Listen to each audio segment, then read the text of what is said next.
Hey everybody, happy afternoon at CCDC in Welcome Beach, Cairns Live. I'm your happy moderator, Lauren Mignot from D-Flash, and also the behind-the-scenes producer of this really incredible event. It's been such a phenomenal day of incredible programming, and we're not stopping because we got lots more. And so first up is this fantastic conversation as part of the Spartan Breakthrough Sponsorship, where I've got these really incredible leaders. We're going to talk about how sports is affecting diversity and inclusion at this really special moment in our time that we hope will move, not just be a moment, but a movement. So I'm going to let these amazing panelists introduce themselves, and then we're going to get started. So I'm going to go left to right because I'm left-handed. So Lonnie, you're to my left. If you could introduce yourself and tell us who you are. Hi, everyone. My name is Lonnie Woods. I am the creator of Unrelenting Humans podcast. I'm also a member of the Black Spartan community. If you're not aware, the Unrelenting Humans podcast is more of a representation of the adaptive and injured athlete community. So I'm also representing the Black adaptive athletes as well. Awesome. Thanks so much for joining us. And down to my right is Eric. Let's go through. Hey, my name is Eric Schenker. I'm the CEO for Craft Sportswear North America. Why I'm here in sort of relation to Spartan is that we do all the apparel and footwear for the Spartan race globally. If you're not familiar with Craft, we like to say we're for every world champions and everyday heroes. We're a dedicated performance endurance sportswear brand launched out of Sweden. I'm responsible for the North American marketplace. Awesome. And to my right is Deanna. Hi, I'm Deanna Sheridan. I'm the General Counsel and Vice President at Spartan, and I've been at Spartan for about 4 years and have led the legal team for 3 years. And in addition to all the legal and risk management efforts that I lead at Spartan, I'm also the co-founder of the Diversity, Equity, and Inclusion Committee. And happy to talk a little bit about that today. And I'm really excited to be here with everybody in the panel since, it's a really nice representation of the Spartan community. Awesome.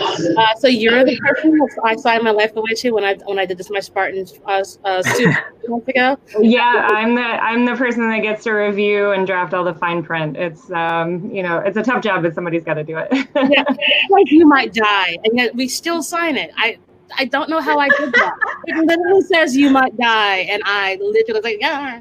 Yeah, somehow we get thousands and millions of people to sign it every year. We're all out of our minds. We've all been like, yep, mountain, sure, die. And last but not least, you got Maria. Hi, good afternoon, everybody. And my name is Maria Solis Belizaire, and I'm the founder of Latinos Run and Latinas Run. And we have two organizations. They're national, and they promote running as a way to improve mental and physical health of the Latino community. We are pretty much all over the country, in the middle of nowhere, and in major cities like New York City, East LA, Miami. And our focus, like I said, is mainly the Latino community. So.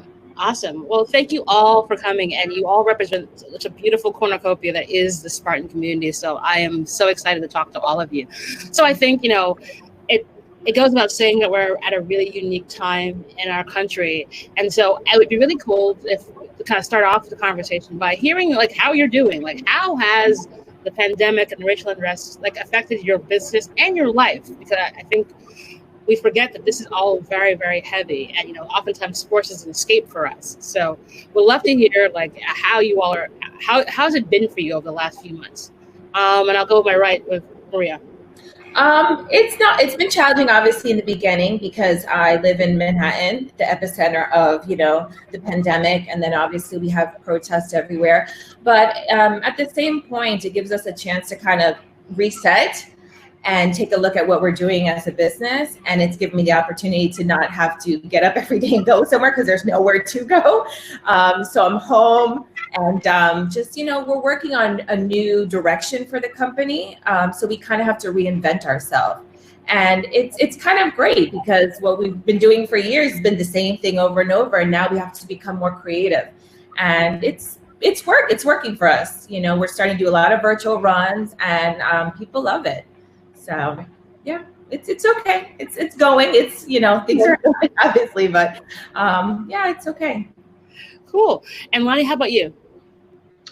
For me, it's a little unique experience for me personally because I'm recovering from injury. So having the COVID make everything close and not being able to receive physical therapy has been stressful. But as for what's going on with all the racial stuff and riots and the protesting, I would say for my community, for the Black Spartan community, it has brought us together. It has made us stronger and unite more and really look at things and look at people and look at the companies, that we are supporting and investing. And for health and wellness, luckily in our group, we have a few coaches, Coach William Solomon, who has put together amazing workouts and challenges for us to do to keep us motivated through this whole pandemic and through the rest of everything is going on. And we have a few more coaches in the group, so it's been keeping us fit. We have Coach Cardi, who keeps us on our diets and keeps us kind of motivated to stay in a healthy weight. So it's been good in that way. Awesome. How about you, Eric? It's been a wild time, right? So I guess I would approach it as a dad of two teenage girls in a white suburban, North Shore of Boston, right? Like I'm Laura, like in our pre-call, you said, hey, you're the white dude here on this call, and you got to bring that perspective. So if you're outside Massachusetts. Yeah, but I'm going to bring that perspective, right? So it's been, the pandemic has been obviously very challenging on our business, right? Most of my customers are closed. My partners like Spartan aren't running races. I've got retailers in downtown New York City or downtown Chicago that have been, closed. They were just reopening, then closed again for riots. But the business will come back. I would say the more interesting discussions that we have had at home have been about the racial unrest, without question. And I'm lucky my daughters are 17 and 15. So we can actually really have pretty amazing dialogue about things happening right now. And what I would also say for those that aren't aware of it, their summer reading lists are all about diversity now, right? So there's a big change, right? So where it might have been the classics, or it might have been a, growing up story, or whatever it is, the summer reading lists in white suburbia are about diversity now. So I do think hopefully that's a change and a start that we'll hopefully see. But there's been a lot of deep, a person in leadership like myself from a business perspective, how we have to act differently. And I think we'll touch upon those points later. But it's been, we haven't had protests, and we had a small walk in our town, but really some big, pretty heavy and I think exciting conversations having with my kids around the dinner table right now that we never had before, right? Something is different right now. Yeah, I think, we've gotten to the point where it was to scroll. We have time to scroll and look. And once we start looking, we're like, oh, I've got to read. And once I start reading, now I've got to learn. And so I've got to learn so much more. And, what I've said to a lot of folks, it's a privilege to learn about this as opposed to experiencing it. And so giving them that opportunity this summer sounds phenomenal in terms of helping moving this dialogue forward so that you guys don't know. So let's educate you on this so that you can stand up for folks and be the best possible allies. Yeah. And for Deanne, how about you? It's been a lot, just like it's been for everybody else. I think initially it was really fascinating. Having been a part of Spartan for so long, it didn't honestly, like the sort of reality of the situation didn't sink in for a while for me. I'm used to leading crisis communication efforts and protocols. I mean, clearly, all joking aside about our waiver, things do happen at races from time to time. And I'm the risk manager for the business. And ultimately, I'm the one that gets the, phone call if things go really bad, whether it's a business issue or an injury. And so I've been through that enough that it just felt like, okay, we've trained for this, let's go Spartans. And we really buckled down, and our marketing team, under the leadership of our CMO, Corolla Jane, who spoke earlier this week, did an amazing job of really pivoting Spartan from an events-based business to online marketing content. And so the rest of the business team had to pivot immediately, and it was all sort of, 110% effort focused on that. And so from a personal perspective, it honestly took some time for everything to hit me. And when it hit me really hard. I think honestly, the protests and the discussion that was going on at the national level, and the moment for Spartan to step up and decide what we were going to do as a company in response to it was an opportunity, as Maria said. And it's allowed the leadership team, and I can get into specific stories, specific members of the leadership team, to really focus on diversity and inclusion efforts that we felt like we didn't have an opportunity to focus on with as much intensity before. And so it is a privilege that we get to learn about that, and that we get to listen and make sure that we are moving forward with the perspective of all of our customers and all of our employees in mind. And I'm really grateful for that privilege. So it's been initially challenging, but I'm actually grateful for this new framework to sort of present, like, okay, this is our to-do list. Like, we need to dig in on this now. So it's interesting, obviously because you're legal counsel, and oftentimes you're legal counsel, but like that's you as the facade and not you as Deanna. But I was reading that you actually had a moment that you felt that was important at this particular juncture to really step out and be a leader for the LGBT community. So I'd love for you to share that with us on that. Sure, absolutely. So I'm bi, and I've identified as bi since I was 18 years old. And I've been out to family and friends in varying degrees throughout my adult life. But it was always something that I didn't sort of really come out in the tradition of, coming out, so to speak, in any professional way, in any meaningful way in my career.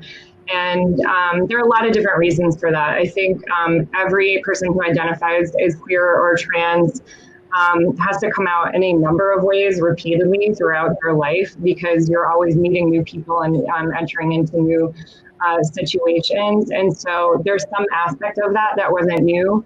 But it's always been really important to me to make sure that I'm not just sort of acting with compliance in mind in my role as in-house counsel, but as like the chief ethics officer, and making sure that I'm helping provide integrity as a guidepost for the leadership team and for the rest of the community, and making sure that we're operating as a company with authenticity. And there was enough, sort of like bubbling at the surface that, it was really bothering me that I hadn't come out. And when the protest started, especially as soon as the murder of George Floyd was really that catalyst that sparked so much of the conversation, the Spartan leadership team immediately started engaging in conversations. And there was a huge group of people that didn't get why it was necessary for us to, quote, get political. And for transparency, our leadership team is 99% white and probably 75% male. I won't make any assumptions about anybody else's sexuality, but very straight appearing. And so there's not a lot of diversity in terms of sort of that being top of mind a lot of times when we're making business decisions. And because of everybody's personalities, especially as informed by our CEO, we've always operated a lot like a startup. We're still just pedal to the metal, 24/7, focused on making sure that we're getting the races out there, getting the marketing content out there. And it's always sort of like, about the business and less about the people. And I actually came out to the leadership team in a moment that I hadn't planned to. It was really a sort of a spur of the moment coming out story. But it was something that I realized in the conversation that we were having with the leadership team. There were several members of our team that really felt like, but we are an inclusive brand. Everyone is welcome to come to our races, and we want everyone from around the world, no matter what their background is. And, and I'm trying very hard to kind of, quell the all lives matter sort of rhetoric in the back of my mind that I'm hearing from this. And I had to come out and say, I'm sorry, but as a white woman that has a tremendous amount of privilege at this company in a role of leadership, I face enough discrimination. And quite honestly, as a queer woman, and who has been afraid to come out until this moment, like that's simply not true. And we have to do better. We have to do better by our customers. We have to do better by our employees.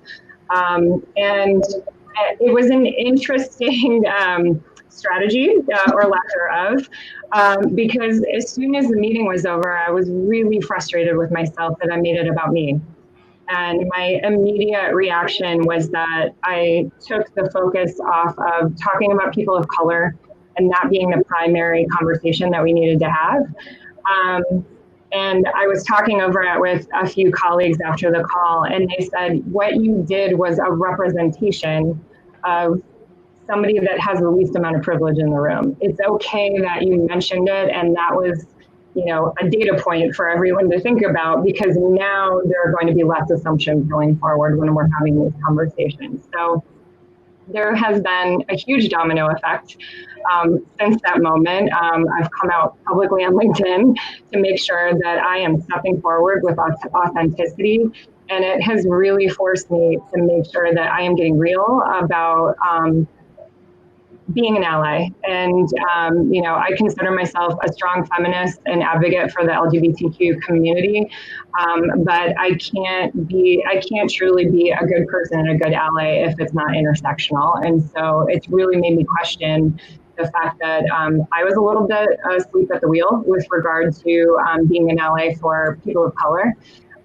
And stepping into that authenticity has allowed me to remind the rest of the team at Spartan that we all have to do that. And we have to make sure that our employees and customers feel safe being authentic and being in the room. So it's been an interesting couple of weeks since that moment. Awesome. And thanks so much for sharing. And I think it's a good segue to kind of talk to Lonnie, because obviously you're part of the Black Spartans and the adaptive community.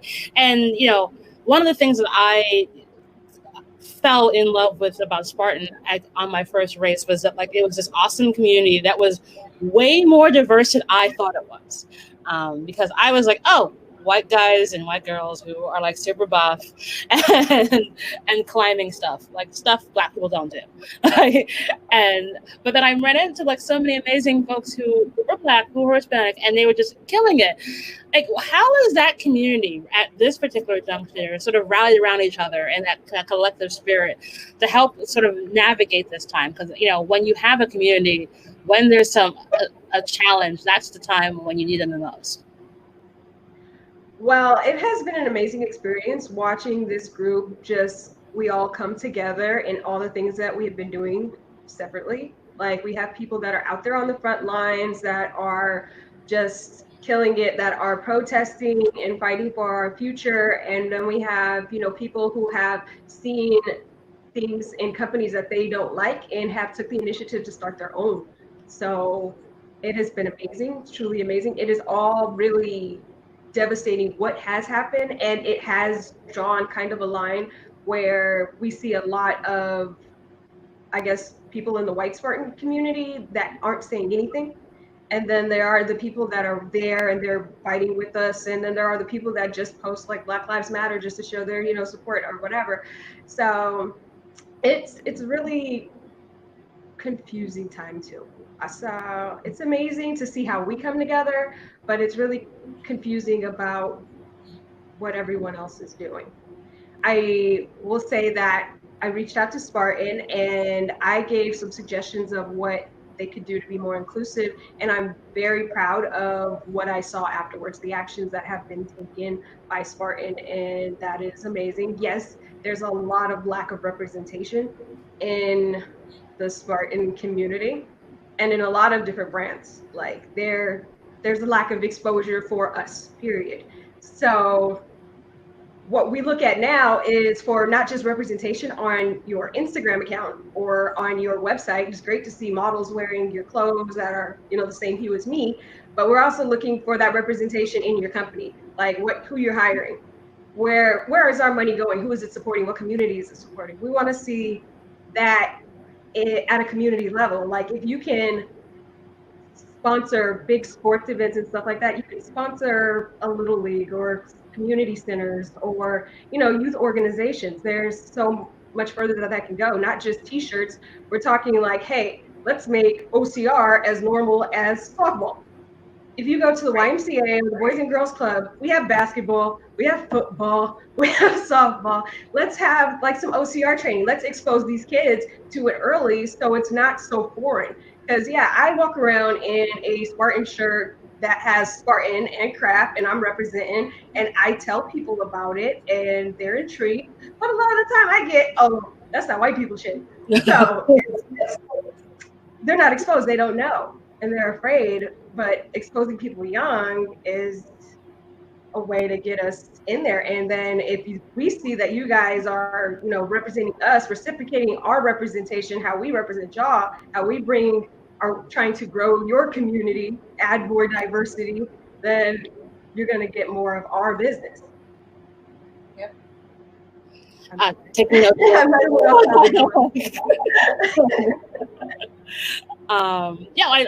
I would agree. It's like, you have to walk the walk inside and outside. And, one of the things that we're saying, and all things considered, like Spartan is the sponsor of this entire week of diversity, equity, and inclusion programming. And a little backstory for you all. This event was supposed to actually happen in Cannes this year. And as Spartan, as one of our lead sponsors, we had a massive activation planned where it was going to be hella diverse, but also pulling in different communities who don't normally think about Spartan to sort of broaden the horizon. So even though we couldn't do that live this year because of COVID, obviously Spartan stepped in and said, let's make this happen online and work with you to find a way to tell these very important stories. And and by inviting you all to be a part of this, like it's more walking that walk where it's like you gotta listen to people like you, Lonnie and Maria, and then learn and then act by making decisive actions that get people to see why it's so important at this particular juncture. So I think I think we're on a good path to get there. Yes, ma'am. I'm sorry, I forgot. Look, can I add this? Yes. Okay, like I said, I'm very proud of Spartan. Like with their representation that has changed over the past few weeks. Like I can go to their Instagram, I can go to their website, and I can see what I am, which is a Black American woman. I go there, I see that. I literally see myself. Other companies, we go and I don't see that. I don't see a Black American woman on the Instagram, on the website at all. And there is a difference, or an adaptive athlete. And we have so many of those, and they're really underserved. The Black adaptive community is severely underserved. So on some websites, they put like a Black person that's from another country. Yes, that's the same color as me, but I'm a Black American. My dollars come from Black America. So we want to see us as Black Americans represented as well. If you want the Black American dollar, that is how that would benefit companies that are trying to get that. Yeah, you're totally right. And so, flipping over to Maria, on your side, so how is the Latino community feeling with regard to Spartan and community and this very unique time? Well, I always thought Spartan was the most diverse race that I go to, besides like New York City races. The last 2 years, I traveled the country extensively. I went to over 40 states last year, and I run in all those states. And for me, it's almost like I'm trying to educate myself in the same way, because I started Latinos Run because I couldn't find Latino groups. And it was a lack of diversity when I went to the races, and I would go up to people saying, do you know any groups that are Latino? And I couldn't find any, which is how I just immediately started it. But when I travel the country, I go to races or I run in parks, and I constantly see like I'm the only person of color. And I don't know what it is, maybe because I have like a unique face, but people seem to come up to me all the time and ask, where are you from? You know, it just happens quite often. I don't know why I stand out and I look like I'm not from there, but I just constantly see a lack of diversity. And, you know, even yesterday I posted on my Instagram, on my Facebook page, that I'm going to Instagram and I'm seeing a lot of running companies, but I don't see any representation. You could throw a Black person in a picture, that's great and all, but if I scroll through hundreds of posts and I don't see anybody else of color, then that doesn't mean anything to me. And also I want to know, just because you posted a picture of a person of color, where is your money going? Is your money going to those same communities? I'm a Black Latina, and I know that when it comes to millennials, Latina women outspend anybody else. You know, they outspend white millennial women, they outspend, you know, Black millennial women. But when I look at a magazine for running, do I see a Latina woman on it? Or, you know, when I see a product that is geared towards millennials, do I see a Latina or a Black person on it? Absolutely not. So you could take billions of dollars, or companies could take millions of dollars, put it into their pocket, but when they're putting that money back out into the communities, they need to put some of that money back into the same places that give them, you know, the money, the money. So for me, I would like to see more change. Since day one of starting this company, I've said it, you know, consistently. I want to see more companies taking an initiative, or a race company putting an advertisement for a race with somebody of color. You know, it shouldn't just be a white male on every trail magazine advertisement. You know, everybody's been running since the beginning of time. Everybody owns running shoes. We've all owned them since we were kids. The first thing we learned how to do was walk and run. So we all know how to do it, but, you know, companies need to be more responsible. Awesome. And so true. It's like your money is you're tracking where your dollars are. And I think it's never been easier to do that, where it's like, if I buy this t-shirt, are you investing in my local community where I bought this t-shirt? Because if you're not, I'm not going to buy that t-shirt ever again.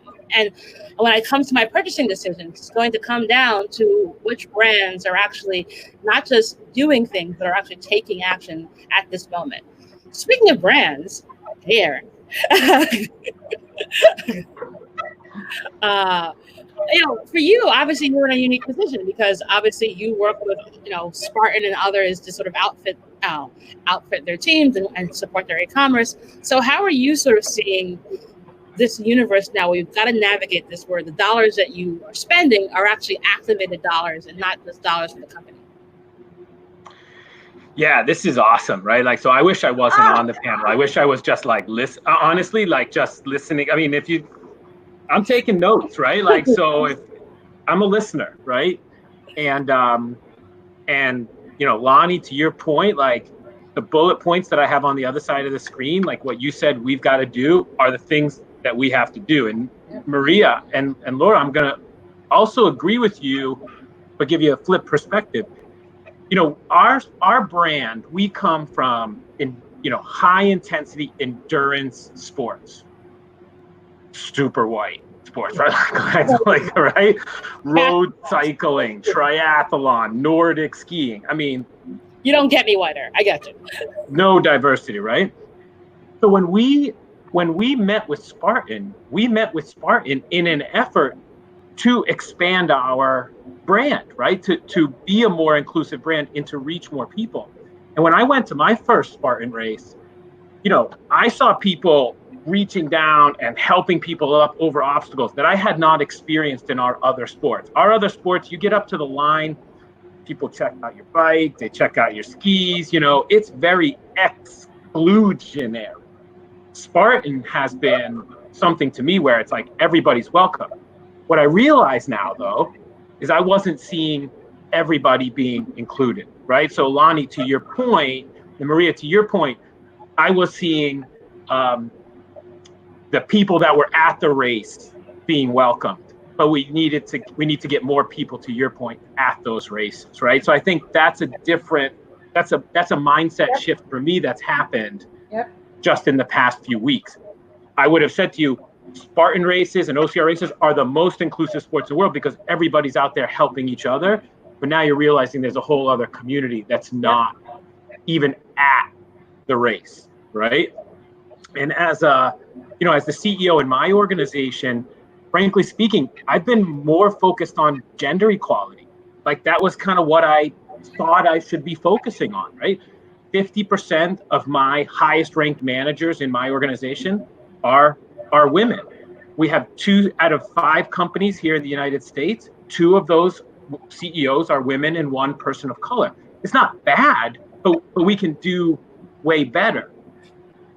But you know what? Our board of directors is all a bunch of white guys. And that's another area, right? That I think isn't maybe being talked about right now. Because who makes decisions on hiring the CEOs or what have you? It's that board of directors. So I do think board diversity also has to be, part of this, part of this conversation. But that's kind of my, what I realize now is I have always said in the past, I'm just going to, maybe put my foot in my mouth, right? But I don't get resumes from people of color when we recruit.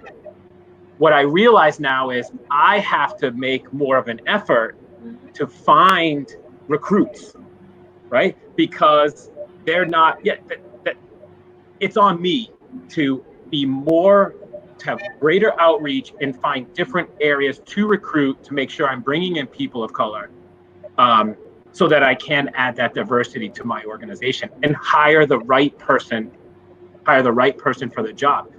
When we hire people of color, we can be more authentic. Lonnie, exactly, and Maria, what you talked about is like, yeah, we could put an Instagram post up with a person of color, but is our content going to be authentic?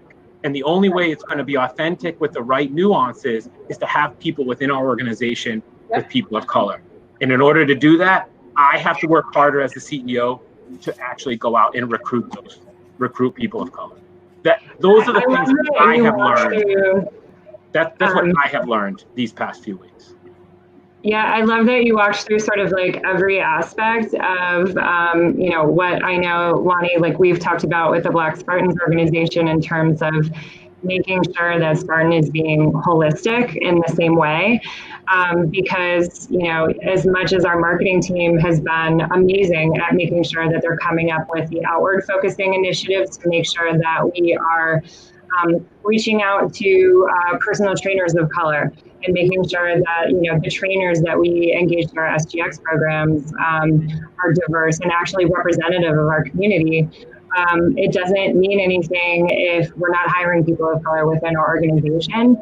And I love that you sort of walked through every aspect of that, Eric, because it's not enough just to have the representation, but the representation has to be a start. And so I love the fact that our leadership team has really come together, and especially the women that have co-founded the Diversity and Inclusion Committee, our VP of HR, as well as Carla Jane, and we have really tried to make sure that we're sort of thinking through, okay, it's not enough just to make sure we're hiring more diverse. How do they get treated once they're here? If we're hiring a bunch of Latino women that all are making the least amount of money in the company, well, that doesn't make any sense in terms of walking the walk and talking the talk. We have to be thoughtful and strategic about it in terms of looking at the board, looking at the officers, looking at how we promote people, and how do we get that internal input in order to make sure that we're reaching our customers in an authentic way. So, great. May I speak? Go away. I feel that with all companies, really, any big organization that wants to be diverse in America, they have to look at the statistics. Like, we are 14% Black in America, so your company should represent that. Like, your staff should be 14% Black, and we're 18% Hispanic, so we should have that percentage of Hispanics in your company. And with the disabled community, that's 8%. Like, if companies would make sure that they're hiring at these rates, then that would be true diversity. Like, and the transparency, I love that she said that in her where it's only like 1% Black, or that it's 99% white. I was just like, wow, really? So those are ways that companies can be more diverse by looking at that. And I don't really want to go more into further stuff, but that's what I believe. I think that's a really good point, because not only does it mean we're doing the right thing, we're actually becoming a better company. Because I can't remember exactly what the statistic is, but years ago there was like a Harvard Business Review study that showed if you had a meeting and it was primarily a room full of men, the tipping point in terms of the way the conversation changed because of the perspectives in the room was if you had two women, it was still kind of like, oh, those are the women talking. The minute you had three women in the room, it shifted the conversation and allowed much more diversity of perspective.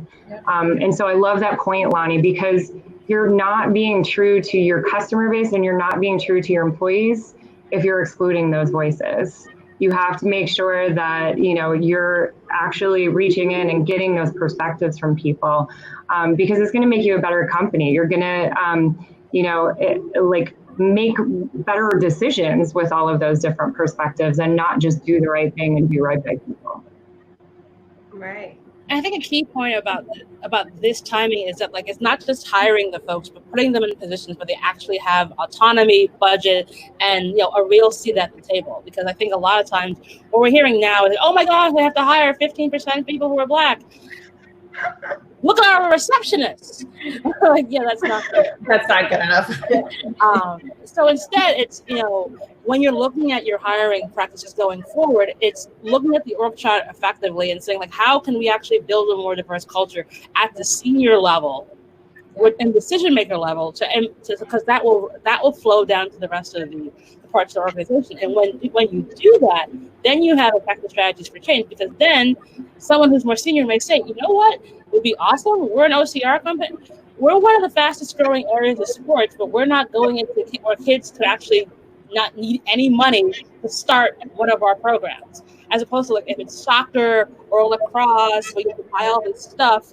But actually, if you're an OCR, you can get started if you've got the ability to jump off of something.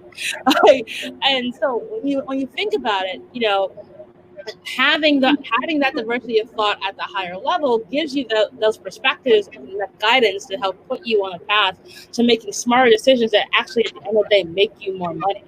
Because that's what this, one of the things that everyone seems to be forgetting is all this lovely kumbaya, but if you actually build more culturally diverse companies, your bottom line will increase, because the more people who know the barrier to entry for OCR, for running, really is not that high, but I'm also going to be joining into communities that make me feel welcome and want me to be a part of it, the better off we're going to be.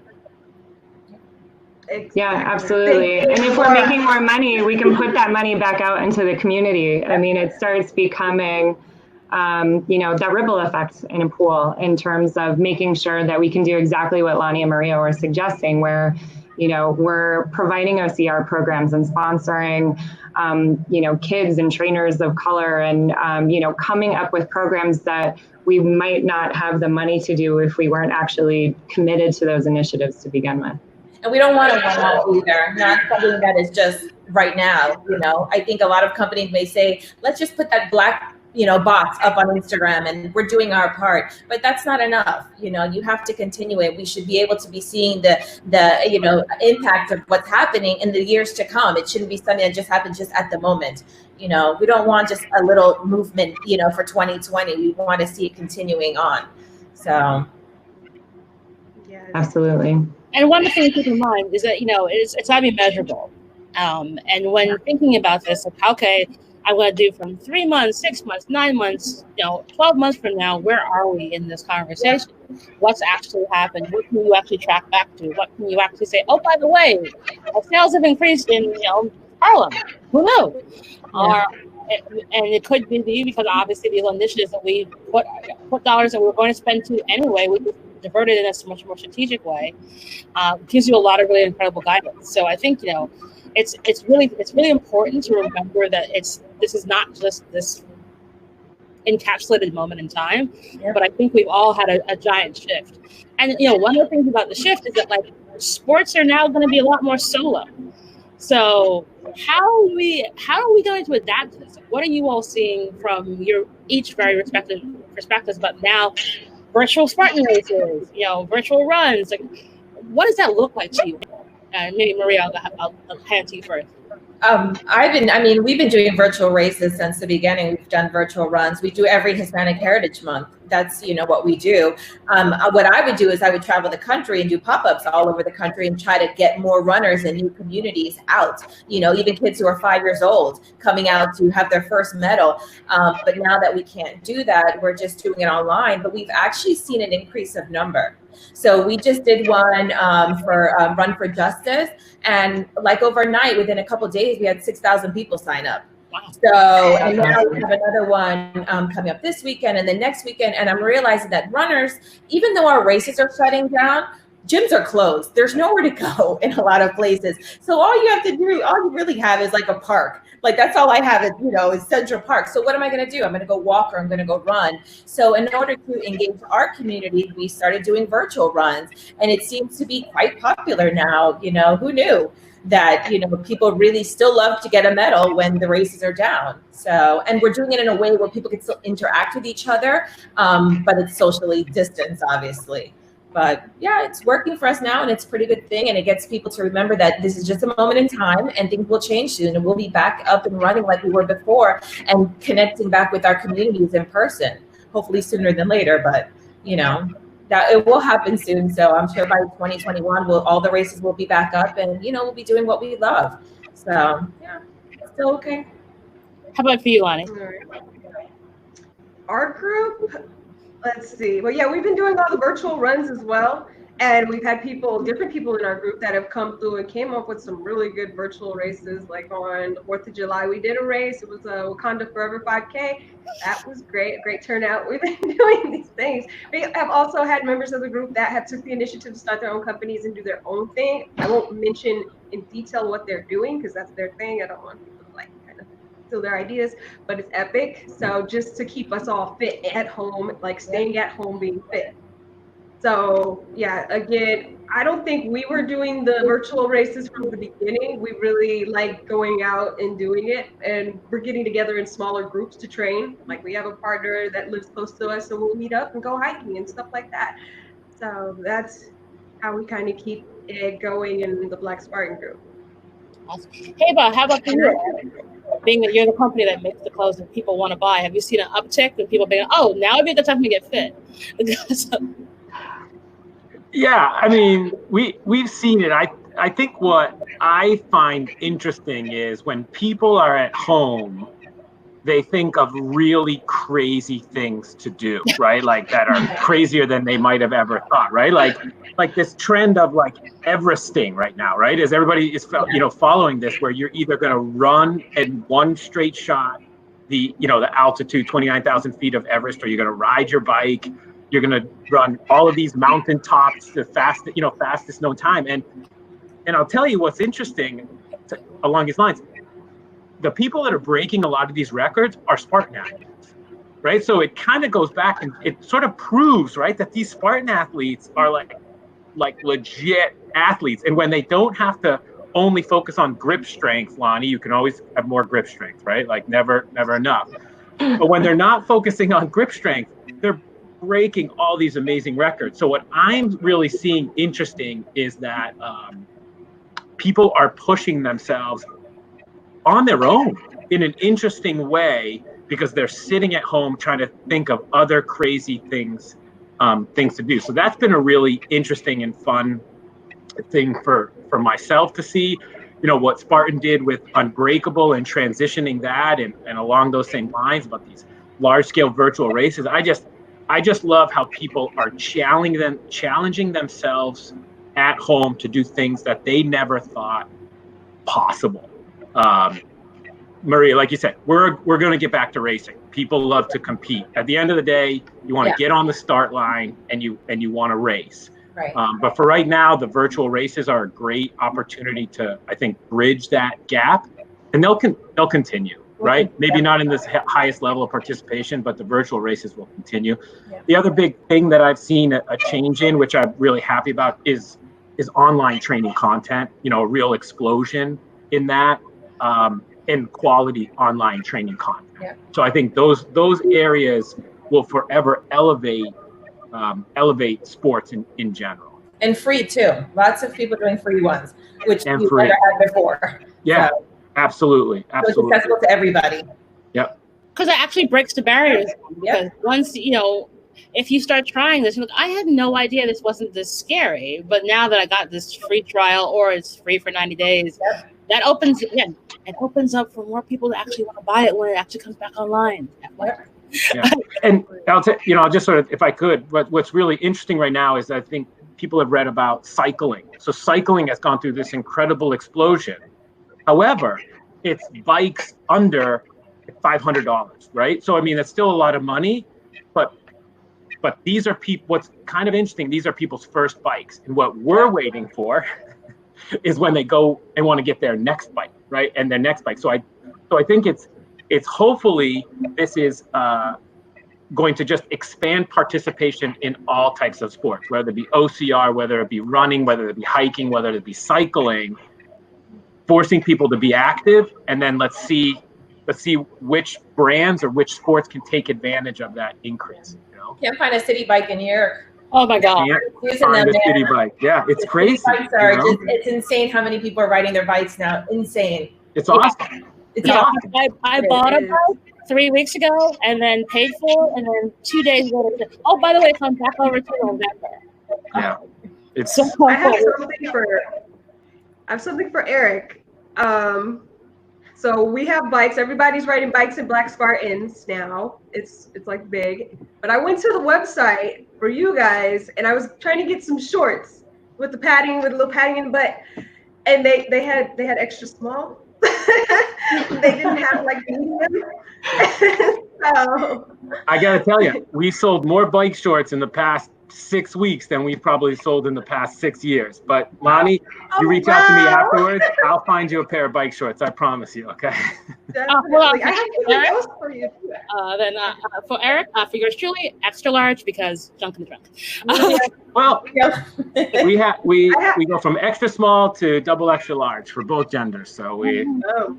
Good nugget. I have a question for Eric. You mean all This is genders, great. right? I have a question for Eric. So being that we're here today and we're speaking about diversity and companies putting their dollars into the food communities, I want to know what commitment, Kraft would, want to make. Can you say right now, since we're here, we're talking about it, what type of commitment that you guys are going to make into communities of color? Yeah, I think that's a very fair question, Maria, right? So what I would say is that we're all what we have already started is going through a number of those organizations. Honestly, Latinos Run was not on our list, but it's like Black Girls Do Bike, Black Girls Run. Like we have that list building, and I want Latinas Run to be a part of that list. So without a doubt, John Howard is watching right now. He's our director of marketing. He's the one putting this list together. But I want to say, I think participation is important because we're a passion organization, right? Like people join these organizations because they're passionate about sports. We have to start with participation so that those people are passionate about that sport, want to join our organizations. But we're committed to it, Maria. I got to tell you, we are. You hold me to it. Laura, you said it's measurable. Let's meet up in a year and let's measure it because we're really committed to it. I'm on this panel, right? I'm here taking my notes. I'm learning, right? Right there with you. I have more notes. I have more notes for you, Eric. You got to plant the seed. So the reason that Black people are more into basketball and stuff like that is because that's what we see growing up. Yeah. And in a lot of communities, like where I'm from, we didn't have all the cable channels. So we had the basic few channels. And what are on those channels? Basketball, football, baseball. Yep. So that's where you see it. So, and in the media, like in TV shows and in movies, you always see the Black characters or Black characters in high school playing football. if you change that, if you could, add some characters that are training for a triathlon or playing other sports that are actually doing ultra running or something like that, swap those characters out, change them black to black people, then we'll see that. And then the kids will see that and they'll want to do that. But if we only see white people doing it, then we're not going to want to. The imagery and the language in which we promote our sports has to change, right? Yes. It has to change. And we have to be on the overside of the pendulum in order for it to come back even remotely to where it needs to be. So I agree with you 100%. At the same time, you made the point, and I agree with it. There has to be authenticity to that. And the only way that's going to happen is if we also have people within our organization of color that are helping to generate the content in an authentic, nuanced, correct way. So I think we can do the photo shoot, right? We can do that photo shoot, but the way in which we communicate it and speak about it and write about it can't come from my perspective. And that's the big miss right now in my organization, and I would say in most organizations, is the people of color within the organization to help guide us and help us in that journey. And in the meantime, always hire consultants because that helps. And I can send you a few. I got friends everywhere. But for you, Deanna, like I know, obviously, you're observing a lot of this on the Spartan side. But what are some of the things that Spartan is trying to do internally to sort of take in some of the insights that Melania and Maria, and I'm sure others have been sharing with you over the last few weeks? I think some of the challenge for Spartan is that we have a tendency to do so much. We need to make sure that we're putting the priority list together that's very strategic so that we know that we can actually execute on the things that we want to execute on. And it's not just this like brainstorm list of things that sound great, but we never get around to. Which tends to happen with other business initiatives that, are less crucial. And so, we've had really productive sort of brainstorming and listening sessions at our diversity and equity and inclusion committee meetings that are, employees from every department, employees of every sort of seniority level throughout the organization. And, somebody will say, well, we need to make sure that we're doing a better job of ensuring that like review time is definitely equitable. And so that somebody is actually getting reviewed fairly by their boss, regardless of, skin color, gender, sexual orientation, et cetera. And so, yes, but we also have to make sure that we're actually hiring people that are from a diverse pool to begin with. And so I think it's really making sure that, we have that sort of like internal focus and that we can empower our HR team in order to like really, they have to have the bandwidth and the budget to be able to execute on these initiatives. And so making sure that we're going back to the leadership team and saying, okay, our VP of HR is ready to go. Are we putting our money where our mouth is? Like, we need to make sure that it's not just, she can only carve these initiatives out at 3:00 in the morning in her free time. Like, it has to be, this is integrated and part of, our company's strategy for 2020, 2021 and beyond. So, we've got our eye on making sure that, we're hiring better and doing a much better job of reaching out and, recruiting from a broader pool, to Eric's earlier point, and making sure that we're also, hiring in a broader way. And then making sure that we're going through each step of sort of like the life cycle of what an employee's experience would be like, and make sure that we're training managers to listen better. Not everybody has the same personality type. If it's a very bro-y organization like ours, there's a lot of directives that come through. And so communication changes when you have a more diverse group of employees. And so there needs to be an appreciation for different work styles, different communication styles, training people effectively. So we've had really good conversations about how to approach all of our internal needs in a very sort of interconnected way, and then making sure that that connects with our marketing initiatives. And so to Lonnie and Eric's point, making sure that we have that representation in all of our marketing, and it's not just a white guy with 6-pack abs on, our website, that we're actually showing the diversity of the Spartan community. Whether it's somebody who's differently abled or a person of color or somebody that is clearly from another part of the world.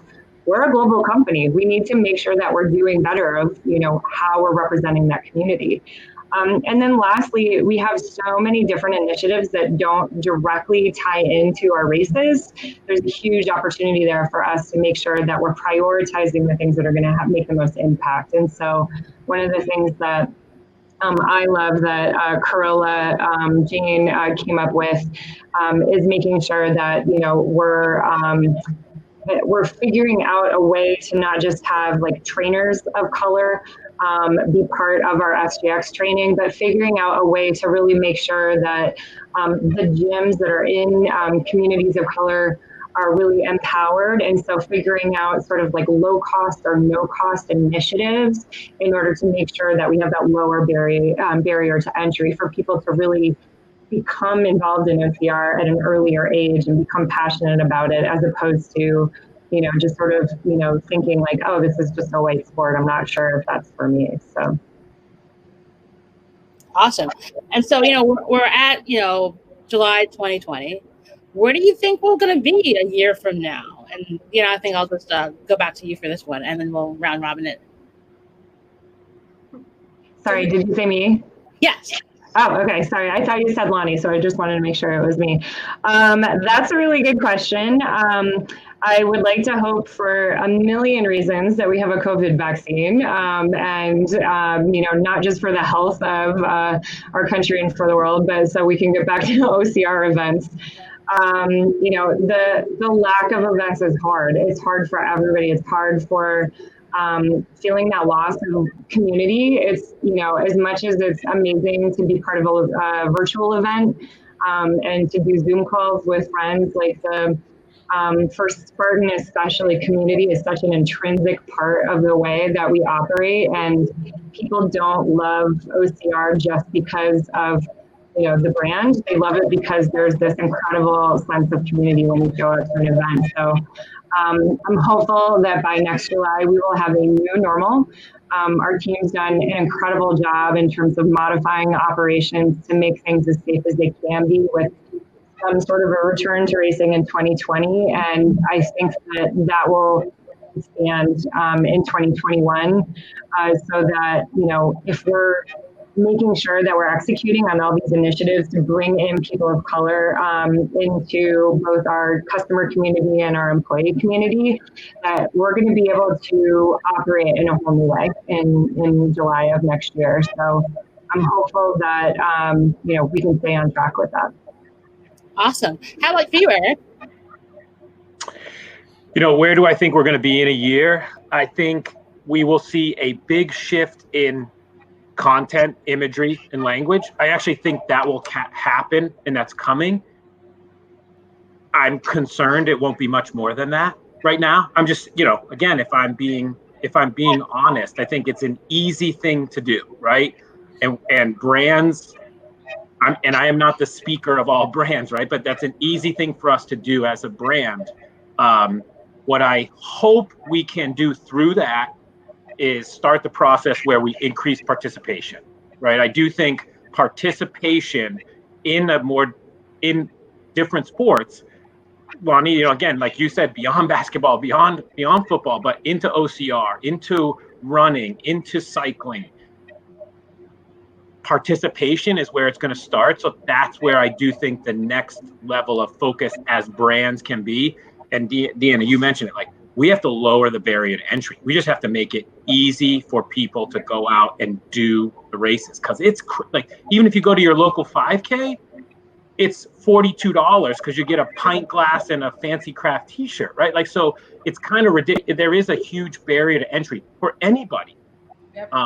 So I do think we're going to see a shift in content, which will hopefully make it more comfortable for people of color to participate in different sports.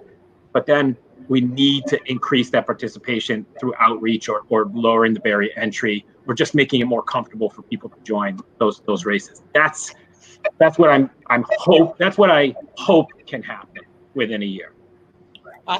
Maria? No, we do that for Hispanic Heritage Month. We get free medals for all the kids that join us. I go all throughout the country for an entire month. Last year we handed out, I think, 500 medals for kids. And a lot of those kids, it was their first run they ever did. So 20 years from now, they'll probably have that medal hanging up in their room somewhere and say, this is the first medal I ever had.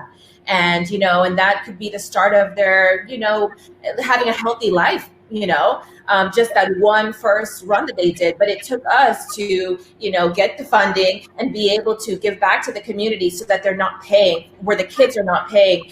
And also we were able to give some adults as well, the free race entry, get the free medal and stuff like that through companies just giving us a little bit of funding. And that starts them off, that initiative of having a healthier lifestyle. And we come from a Latino background. We don't come alone. We bring the whole family with us. So we're bringing mom and dad out with us, our cousins, our kids with us. And so we're not impacting just one life, just our own. We're impacting our entire family, which in turn impacts our community. So it's really important, to do those initiatives, as a company to lower the barrier, like you said, and, offer something so that people could start, just get their foot in and see what it is. So. And awesome. And last but not least, Lonnie. All right. So, well, I can't stay just as Black Spartan. I'm only a member. So what I am working on with one of my friends from Rock Era, we're working on a nonprofit for kids and other athletes, like no athletes left behind type thing, where we can raise the money, and for every ticket bought for our events and stuff like that, one ticket goes to the underserved community, somebody who can't afford it. And also we're going to do a camp for the kids during the winter and the summer to teach them like OCR and stuff like that. And it's going to be the same principle. One membership, one person that joins is paying for them and someone who can't afford to join. Does that make sense? Sounds perfect. Awesome. Well, we all could just keep on chatting and giving lots of really incredible conversations in and around sports. It's been a fantastic conversation. Thank you all so very much. You all have incredible insights, and obviously Eric's notebook is full. So we got lots of really good tips about on how to move this ball forward. So thank you all so much.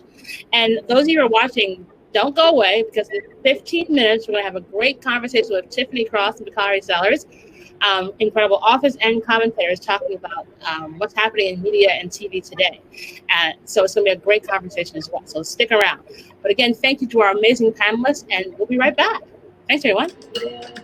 Thank you. Thanks, Laura. Thank you, everyone. Nice meeting you all. Yeah, likewise.